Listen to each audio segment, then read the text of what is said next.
Buenas noches. Armisticio y diálogo.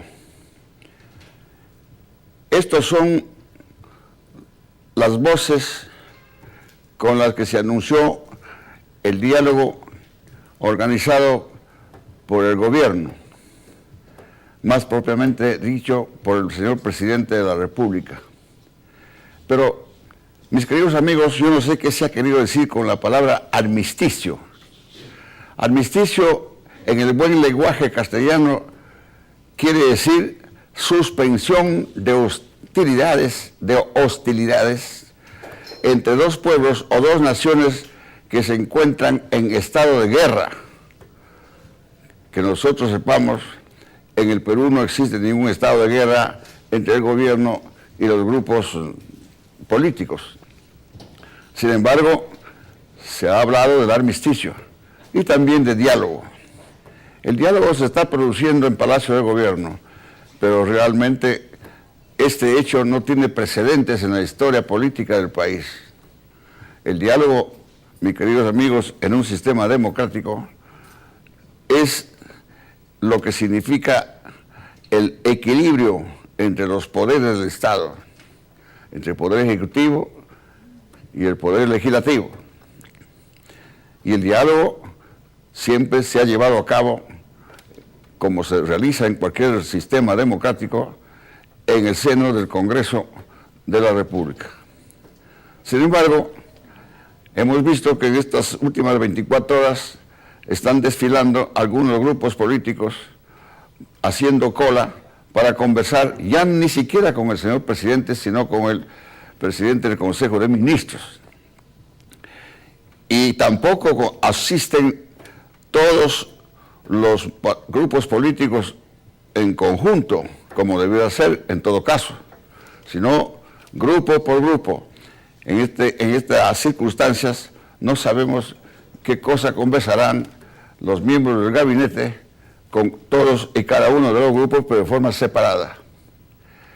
Un verdadero diálogo, en todo caso, debió haberse producido con la asistencia multitudinaria de todos los grupos políticos y no en forma separada, a no ser que se trate de comprometer en una u otra forma a determinados partidos políticos para llevar a cabo alguna partija o algún pacto o alguna componenda, como aquella, por ejemplo, que se ha producido con el caso de un prominente miembro del Partido Popular Cristiano hace algunos años, cuando uno de ellos, en compañía del entonces también congresista Rey, formularon acusación constitucional contra el expresidente de la República, o sea, contra el presidente anterior.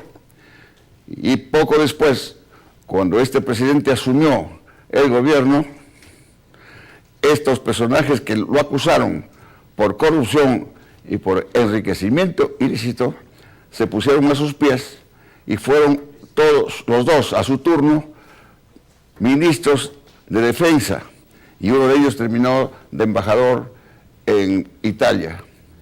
Es decir, si para llegar a este tipo de acuerdos sirven estos diálogos, para llegar a acuerdos monocordes, esto es sencillamente negativo, porque los pactos monocordes, las voces singulares, solo son procedentes o solo se admiten o solo se producen en las dictaduras, en las tiranías, en las autocracias y en los totalitarismos, pero no en un sistema que aspira a ser democrático. De otro lado, en este tipo de conciliábulos, sobre todo en forma aislada, como repito, y no en forma conjunta por todos los partidos políticos como debería ser, no sabemos qué tipo de acuerdos. De otro lado, si el presidente de la República o el Poder Ejecutivo tiene intenciones de llevar a cabo la gran transformación del país, no lo va a conseguir nunca, de ninguna manera, conversando con los grupos políticos a los que ha convocado. El presidente de la República tiene la obligación de cumplir con sus promesas electorales. Está ausente de cumplimiento de una promesa electoral que ha formulado durante el proceso electoral, y esta promesa no la va a cumplir precisamente en este tipo de diálogo, menos en forma aislada con todos y cada uno de los diversos grupos políticos que están asistiendo al Palacio de Gobierno.